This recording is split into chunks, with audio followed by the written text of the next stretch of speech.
say that coming here to this event shows a real commitment to values that are not often rewarded in academia, namely acting upon your beliefs rather than merely professing them or writing about them, which is the tendency academic is we talk about it, we write about it, and we don't act upon it. And there are some scholar activists who actually do.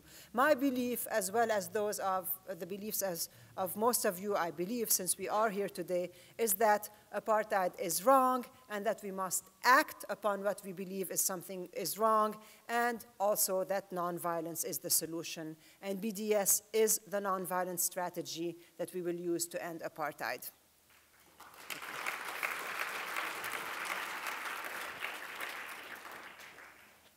So I'm also going to be talking about my own work. A global comprehensive BDS movement may seem like a daunting, huge task. And in some ways it is. But I'm also very, very optimistic. We do still have a long way to go, but we've also come a very, very long way. And I think that all of us have talked about history, and I think that the historical context of BDS is really important as far as empowering us to keep on the struggle. It's only, believe me, it's only going to be a matter of a few more years, and we will end Israeli apartheid. Most people associate the global BDS movement for South Africa with the 80s. That's when it entered the mainstream consciousness. That's when people started boycotting. That's when people started being aware of, we've got to boycott South Africa in order to end apartheid. Most people do not realize to this day, unless they're historians of the movement, that the call for BDS came out of South Africa in 1959. And from 1959 to 1980, they were laying the groundwork for it, so that by the 80s, it became the movement of the 80s. But from 59 to the 70s, to the late 70s, to the time when people picked up on BDS as the strategy to end apartheid, there was a lot of work being done. Now, the call for the Palestinian call for BDS came out in 2005. And here we are in 2010, and BDS is in everyone's mainstream consciousness. BDS today is on everyone's mind. BDS today is a global movement. BDS today is a strategic threat to Israel. That's how far we have come in 5 years.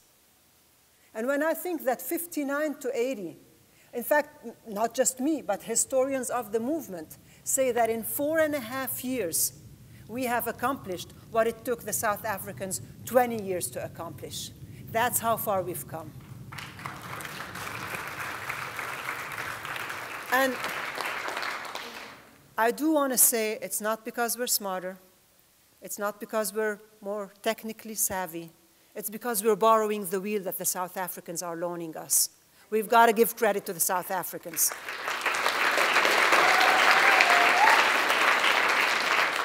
Some of the members are on our own advisory board, are veterans of the South Africa struggle. We've got Bill Fletcher Jr., we've got Desmond Tutu on our advisory board. Those are our mentors. So if we've accomplished that much, it's because we're borrowing the wheel. As I said, we're not inventing it, we're not smarter, but we are borrowing a wheel that we know historically has been successful in ending apartheid.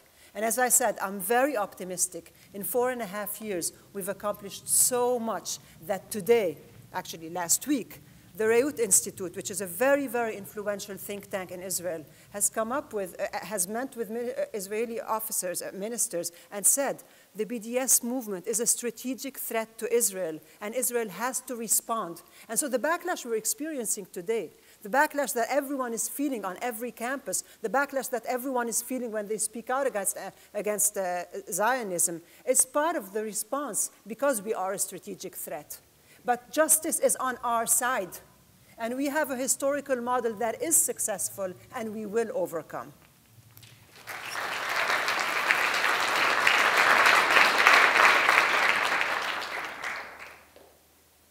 So just as the South African boycott was actually a global and comprehensive boycott, for BDS to be successful today, it also has to be comprehensive. And that means not just boycotting a few Israeli products, like Israeli tomatoes, which I understand that there's a lot of Israeli tomatoes in Canadian supermarkets. We buy them from Mexico. We we being me, American.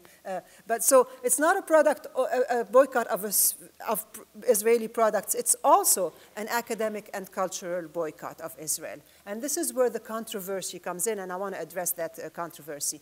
So the academic and cultural boycott are part and parcel of BDS. If you want to engage in a global comprehensive BDS, you also engage in an academic and cultural boycott of Israel. And those become very controversial. So I want to start culture and boycott, and I want to start with talking about the cultural boycott. Opposition to the cultural boycott often takes the form of claims that art transcends national boundaries, art is apolitical, art brings us together, art is neutral, art is above these petty things such as politics. So how can we? And art brings us together. We all listen to music. We all dance the same way. Well, relatively, some are better dancers than others. But so how and why would anyone engage in a cultural boycott, in the boycott of cultural expression? Well, very simply because throughout history, art and culture have been extremely political and have been used for political reasons. Even what we today read, the classic epics that we read in literature today, those are actually poems read to record a political history. They were glorifying political heroes. That's the literature that we have today. It's very, very political. It's considered culture. It's considered, but it's where we get our history from. So culture is political. If you look at today's culture, the Hollywood movies inscribe in our mind our ideas of the other. So no one can claim that culture is not political. It is culture that gives us our ideas of the other. And it's very frequently a flawed idea, but it is through culture that we form our ideas. One very important aspect about culture being political is that culture is actually today being used very deliberately and very intentionally by the Israeli government in order to whitewash its crimes, its wars against, its war crimes and its crimes against humanity. So how is that happening? Israel's image has been so tarnished lately over the few years that Israel is, Israel used to be again, in the mainstream consciousness, the vibrant democracy, the only democracy in the region and so on. But Israel's image has been so very tarnished recently that Israel is actually waging a propaganda campaign through culture. This is not some conspiracy theory, this is something real. The three largest ministries in Israel, which are the finance ministry, the foreign ministry, and the prime minister's office, have come together and decided Israel's image has been so tarnished, we need to rebrand Israel. We need to rebrand Israel as a country with a vibrant culture, and they've put in, literally, they have earmarked millions of dollars into this effort, the effort to rebrand Israel, and the effort to rebrand Israel through cultural propaganda. So again, you have the three major ministries in Israel funding an effort of cultural propaganda, where they send to the US, to the rest of the world, basically. They send out of Israel what they call cultural ambassadors. Again, a legal term, an official term from the Israeli government, the cultural ambassadors. They're singers, they're players, I actually have the quote here.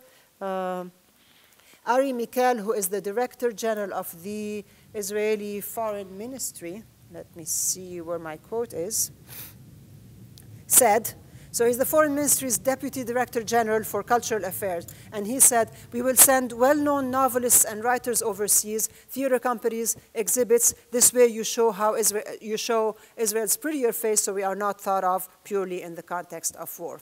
Notice that all of this effort is to change Israel's image, not Israel's policies. What would fix the problem is changing Israel's policies, but Israel is not changing its policies. If anything, Israel's policies are becoming more genocidal by the day.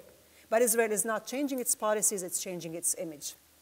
It's changing its image through cultural propaganda. On the campuses, it's happening with Wayne Firestone is the vice president of all of the Hillels in the US, and he also said, he started a campaign beginning in the early 2000s, so 2002, and one of the Israel on Campus Coalition made a campaign called the Israel Starts With I, where every individual is a cultural ambassador speaking about Israel. And this is happening in the Hillels on campuses throughout the US. So again, a cultural propaganda to fix Israel's image without fixing Israel's policies. When we speak of that cultural propaganda, nobody can tell me culture is not political and therefore we cannot boycott culture. What we are boycotting is an Israeli effort funded by 3 ministries to protect, to fix Israel's image without fixing Israel's policies.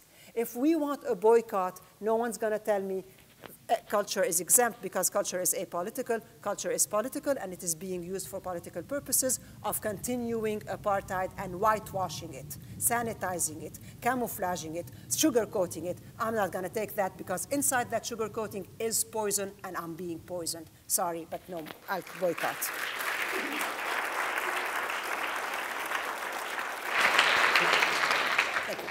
So another part of the boycott is the academic boycott, and it's just as controversial because, again, the detractors of an academic boycott will tell you that it goes against the very sacred concept of academic freedom, that the academy is a space of vibrant intellectual exchange where dialogue happens, where different views come together and enrich each other, and so on. And yes, indeed, that would be very, very nice. And that, yes, indeed, that is what we want. We want academic freedom. But as I walk around and I see that people are pulling posters down, what's academic freedom? When someone told me today that within Canada, the legislature, I don't know what your parliamentary things are called, but there was a law or a suggestion or a recommendation made that you can no longer discuss controversial issues on campuses. You can no longer discuss controversial issues in schools. What does that make of academic freedom? Okay? So, I mean, a boycott is against academic freedom. Your legislators are against academic freedom. So, but beyond that, anyone who is critical, I'm speaking as someone in the US, anyone who's critical of Israel is basically committing academic professional suicide. Within the US only, a recent article last year counted over 33 campus organizations that monitor the activities of pro-Palestinian professors and harass them and intimidate them. Looking at one who's been intimidated and harassed and threatened and received emails. This is for speaking out for justice. That's the climate of academic hostility, academic intimidation that we function in, okay? The academy is not an ivory tower. The academy is the brain of the monster. It is the space where the apparatus of occupation is created at every level. The history books that silence the Nakba, seeking to erase the names of the very villages that were erased, but not just the history books. The weapons used to kill my people are developed in universities. The apartheid wall is developed in a university. The settlements, those are programs in engineering and architecture. Those are programs in military science. So for someone to tell me that the academy functions in a bubble, the academy is not associated, the academy is not complicit in occupation, how are you not complicit in occupation when you are creating the weapons of occupation? From the settlements to the weapons, from the history books to the sociology books. You tell me you're not complicit in occupation? That the academy needs to be preserved as some sacred ivory tower? I want academic freedom, and I do not have it when I can't speak against it. As a Palestinian growing up in Israel, you are not allowed to read Palestinian literature. You are not allowed to read Ghassan Kanafani. You are not allowed to say the word Nakba. Palestinian teachers cannot teach Palestinian kids the names of the villages where their parents came from. This is the academic freedom that I'm supposed to be preserving? This is the academic freedom that if I engage in a boycott, I'm supposed to be threatening? What is that academic freedom? I don't see it. Okay? So Israel's academic institutions, which are mostly state-controlled and state-funded, and the vast majority of Israeli intellectuals and academics have either contributed directly to maintaining, defending, and justifying oppression and occupation, or they have been complicit through their silence. And let me tell you about their silence. In the early 2000, before the call for academic boycott came out, Palestinian civilian leaders wrote a petition to lessening of the restrictions on Palestinian academics. That is, can you at least, can you issue us some sort of card that would make us go through the checkpoints more easily so that we can make it to our classes, so that we can travel to conferences and so on. Just basically a slight restriction of the, that's plenty. A slight restriction of the restrictions on Palestinian academics. And that petition was circulated to 9,000 Israeli academics, to basically every single person in an academic position in an academic university, whether they were like teachers, instructors, adjuncts, associates, faculty, researchers, whatever. 9,000. The academy is, through either directly through the engineering of the weapons of occupation or through their silence, the academy is explicit. And so just like culture is very political, the academy is not an ivory tower. There is no freedom of intellectual exchange. There is no academic freedom for the Palestinians. So when we speak of academic freedom, I want to ask, whose freedom? Whose freedom are we trying to pretend when we say an academic boycott goes against academic freedom? Freedom in this case is nothing but the privilege of the oppressor. And that is not freedom. Privilege is not freedom. Oppression is not freedom. And until we have equality rather than the oppressor's privilege, there is nothing controversial about boycott. Since we are not shutting down academic freedom, we are organizing to obtain it. Thank you.